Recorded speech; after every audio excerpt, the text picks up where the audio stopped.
Hello, this is Dan Richardson at the Chapel of the North Hills, and we're back with day 22 of our Bible reading challenge on the topic of prayer.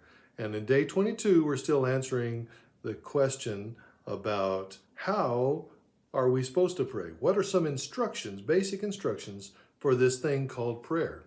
And we have a very, very important and yet often misunderstood Bible verse to examine today, and that's John 15, verse 7. Let me find it for you here. John 15:7.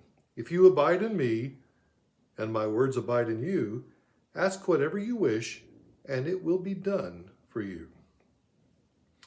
The confusing part of this is that we might rush to the end and think that we have a blank check with God, that we can get whatever we want, and then we make prayer turn into us getting what we want.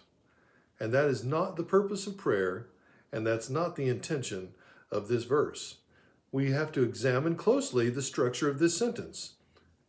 There's a prerequisite in this sentence. We must remain in Jesus. We must let his words remain in us. Now that changes everything. This is not an incantation that guarantees a certain outcome.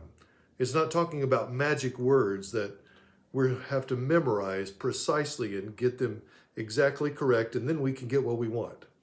Jesus is talking about a living bond between us and himself. We are vitally connected to him. And when we have that vital connection to Jesus, then we're not going to want things that he doesn't want to give us.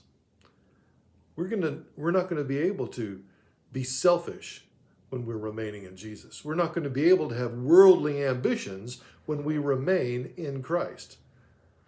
We're not going to be able to continue in a lifestyle of sin when his words remain in us. See, God is under no obligation to indulge our fleshly interests, but he is totally committed to shaping us into the image of his dear Son. So make sure that while you pray, you remain in Jesus. Be blessed.